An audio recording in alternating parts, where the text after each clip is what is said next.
पीछे से दूसरी गाड़ी ने टक्कर मारी है। उसके बाद में इन लोगों को वहीं उतार के मारा गया है पुलिस की मौजूदगी में। फॉर्मेलिटी के लिए कहते हैं कि आप इनको ले लीजिए, लेकिन थाने वालों को पता चल गया कि इनकी हालत गंभीर है। नासिर और जुनैद को जिन भी लोगों ने जिंदा जलाया है, ये जघन्य अपराध है। इसके खिलाफ कानूनी कार्रवाई होनी चाहिए। अगर माना वो गौ तस्कर है तो किसी को किसने अधिकार दिया करने का? ये अधिकार तो कानून को है। अस्सलाम वालेकुम दोस्तों, मैं हूं शारिफ खान। आज मैं आपको नासिर और जुनैद के भाई से मिलवाने वाला हूं। नासिर और जुनैद के बारे में तो आप जानते होंगे, जिनको राजस्थान से उठाकर लाया गया और हरियाणा के अंदर कार में डालकर जिंदा जला दिया जाता है गो तस्कर बताकर। उनके ऊपर आरोप लगाया गया कि ये गो तस्कर थे, गायों को लेकर के जा रहे थे, इसलिए इनके साथ ये घटना घटित हुई है। लेकिन मैं आपको सच्चाई क्या है ये आज आपको दिखा दूंगा। नासिर और जुनैद के भाई राजस्थान से इस समय हैं, लाइव हैं। वो आपको बताएंगे कि नासिर और जुनैद को मारने के पीछे क्या घटना थी, और वो नासिर और जुनैद का आपको वो घर भी दिखाएंगे जहां पर उनके 12 बच्चे मासूम, जिनका कोई सहारा नहीं है, इस टाइम अपने बाप का रास्ता देख रहे हैं कि हमारे बाप लौट करके आएंगे, हमारे लिए चीज लाएंगे, और एक उम्मीद से दरवाजे की तरफ वो देख रहे हैं। तो चलिए जाबिर भाई से जानते हैं कि नासिर और जुनैद को आखिर गो तस्करी में रखकर क्यों मारा गया, पूरा मामला क्या है, आपके सामने अभी प्रस्तुत करते हैं। शुरू करते हैं वीडियो। नासिर और जुनैद दोनों भाई यहाँ से गए थे गांव से। नासिर है जो, वो कभी मजदूरी भी कर लेता था और कभी गाड़ी पे भी चला जाता था क्योंकि गाड़ी ड्राइवर था। और जो जुनैद है, इसकी दुकान है छोटी सी वहाँ खोखा, तो ये घर पे ही दुकान चलाते हैं, सामान वगैरह डाल के जो बच्चों का खर्च चल जाए। तो ये दोनों के दोनों एक बुलेरो गाड़ी को लेके, एक रिश्तेदार की गाड़ी थी उसको लेके यहाँ से, हमारी ससुराल है इधर, तो वहाँ जा रहे थे। रास्ते में ही इन लोगों को कुछ लोगों ने रोका है, जिनके साथ में एक पुलिस की गाड़ी थी। रास्ते में गोपालगढ़ पड़ता है यहाँ से 10-15 किलोमीटर। वहाँ रोक के इन लोगों से नाम वगैरह पूछे हैं। उसके बाद में इन लोगों को जैसे ही पता चला कि यार पहले भी ये लोग हत्या कर चुके हैं, तो उन लोगों ने जैसे गाड़ी बढ़ाने की कोशिश की है, तो आगे से जो सीआई है हरियाणा है, उसने टक्कर मारी है। क्योंकि वहाँ के ग्रामीण मौजूद हैं, उन्होंने पूरा वाकया देखा है। लीली बत्ती की गाड़ी थी, बुलेरो गाड़ी थी, पीछे से दूसरी गाड़ी ने टक्कर मारी है। उसके बाद में इन लोगों को वहीं उतार के मारा गया है पुलिस की मौजूदगी में। वहीं उतार के मारने के बाद में इन लोगों को पुलिस की गाड़ी में डाला गया है। उसके बाद में ये लोग लेके चले गए इनको। सुबह का वक्त होता है, सुबह के वक्त ये फिरोजपुर पहुंचते हैं थाना। हॉस्पिटल भी लेकर गए हैं क्योंकि इन लोगों की बचने की आस नहीं थी, ऐसी हालत में इन लोगों ने कर दिया था इनको। उसके बाद में जब हॉस्पिटल ने इनको दे दिया है, तो फिरोजपुर थाना जो मौजूद था, उसी थाने में ये लोग जाके फॉर्मेलिटी के लिए कहते हैं कि आप इनको ले लीजिए, लेकिन थाने वालों को पता चल गया कि इनकी हालत गंभीर है। ये लोग जो ये मोनू है और ये रिंकू सैनी है, बाकी इनके 8-10 लोग और हैं, क्योंकि अब से पहले भी ये घटना हो चुकी है सर। तो इन लोगों का जो वाकया बताया था, एक खोखे वाले ने बताया। वहाँ एक लंगड़ा आदमी है खोखे वाला, उसने कहा कि जी बुलेरो गाड़ी हमने देखी है। क्योंकि हमको पता चला कि हमारे भाई नहीं आए अभी तक, तो हम लोग यहाँ से गए बाइक लेके।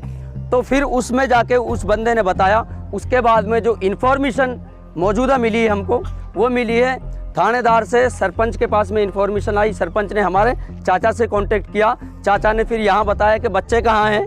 उसके बाद में जाके खलबली मची है। खलबली मचने के बाद में सर हम एफआईआर करने गए हैं। एफआईआर करने के लिए तो गोपालगढ़ थाने में जो एफआईआर की गई है, वहाँ एफआईआर हुई है। फिर वहाँ से जाए वाकया पुलिस गई है। वहाँ के बाद में पुलिस के साथ में ये फिरोजपुर गए हैं। जब पूरे मामले की तहकीकात हो गई है, वहाँ से फ़ोन आया 33 नंबर के गाड़ी के मालिक के पास में। वो सारा का सारा मामला ऐसे जाके छानबीन हो गया और पता चल गया कि यही गाड़ी है, यही नासिर और जुनैद है, जिनका घर बेघर कर दिया गया इन आतंकवादियों द्वारा। सर ये कब तक चलता रहेगा? मैं राज्य सरकार से मांग करता हूँ, जो ये बच्चे हैं, जो ये घर है, जुनैद के 6 दूनी 12 बच्चे हैं, उसका एक भाई मेंटल है, और 6 बच्चे खुद जुनैद के हैं। उसकी बीवी बेवा हो गई, उसके बच्चे यतीम हो गए। आखिरकार ये आतंकवाद कब तक चलता रहेगा? इनके घर से साया उठ चुका है। इनको रोजी देने वाला तो खुदा है, लेकिन जरिया नहीं रहा। कि अगर ये घटना उमर मोहम्मद के साथ हुई जिस वक्त, उस वक्त हम इस कदम को उठा लेते, तो काश आज हमें ये दो भाई नहीं खोने पड़ते। तो देखा दोस्तों किस तरह से षड्यंत्र बना करके नासिर और जुनैद के ऊपर आरोप लगाया गया गो हत्या का और उनके साथ ये घटना घटित की गई। अब मैं आपको सुप्रीम कोर्ट के वकील का वो बयान सुनाता हूं। सुप्रीम कोर्ट के हायर वकील हैं भानु प्रताप जी।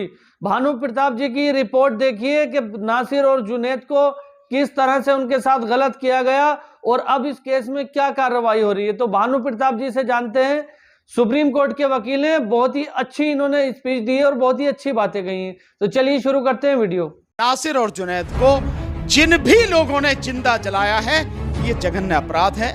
इसके खिलाफ कानूनी कार्रवाई होनी चाहिए। अगर माना वो गौ तस्कर है तो किसी को किसने अधिकार दिया करने का? ये अधिकार तो कानून को है। कानून की काफी जानकारी है। परिवार जब आरोप लगा रहा है मोनू मानेसर पे तो पुलिस जो है एफआईआर से नाम हटा देती है, क्लीन चिट दे देती है। मैं कह रहा हूँ मुझे मालूम है कि जब केंद्र में सरकार बीजेपी की है, राज्य में सरकार बीजेपी की है और ये अपराधी बीजेपी के ही लोग हैं, उसी से जुड़े हुए संगठनों के लोग हैं, इनके खिलाफ कार्रवाई नहीं होगी। ये मानेंगे ना कि गौ हत्या होती है, गौ तस्करी होता है, ये तो आप मानेंगे ना? भाई गौ तस्करी सिद्ध हुई क्या?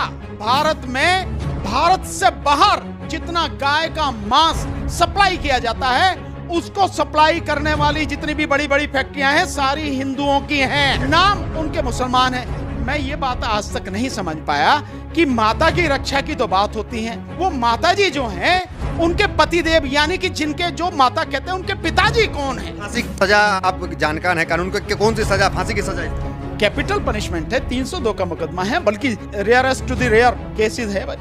बीजेपी की सत्ता जहां भी है, केंद्र में और राज्यों में, जहां भी उखाड़ के फेंको इसको। सब लोग इकट्ठे हो, SC ST OBC माइनॉरिटी, और मजबूती के साथ सड़क पर आकर इनका मुकाबला करो। हर आरोप आप बीजेपी पे नहीं बीजेपी पे हर आरोप आप के तहत कांग्रेस की सरकार थी, सर कांग्रेस की सरकार है वहाँ पे, फिर इंसाफ क्यों नहीं मिला? क्या इसमें भी हिंदू मुसलमान देखा जाता है? कन्हैया लाल की दुखद घटना हुई, 2 घंटे में मुख्यमंत्री पहुंच जाते हैं, यहाँ मुख्यमंत्री नहीं पहुंच पाए, तो क्या इसमें भी देखा जा रहा है कि वो हिंदू वोट बैंक वोट? तो उम्मीद करता हूं दोस्तों ये वीडियो देखकर आपको काफी कुछ जानने को मिला होगा। इस केस के अंदर किस तरह से पेचीदा चीजों को बनाया गया है। जहां एक तरफ राजस्थान के अंदर कन्हैया लाल जी की हत्या होती है तो 2 घंटे में वहां के मुख्यमंत्री पहुंच जाते हैं और नासिर और जुनैद की हत्या होने के बाद अभी तक मुख्यमंत्री नहीं आए। दोस्तों राजस्थान के अंदर कांग्रेस पार्टी की सरकार है। जो लोग ये कहते हैं कि भारतीय जनता पार्टी हिंदू मुसलमान करती है, मैं उनसे ये कहना चाहता हूं कि राजस्थान के अंदर कांग्रेस पार्टी की सरकार है। जो भी राजनेता राजनीति में कदम रखता है वो हिंदू मुसलमान अपना फायदा किस तरह से लोगों को लुभाना है, किस तरह से लोगों के वोट चाहिए, हर एक नेता एक ही कैटेगरी का होता है।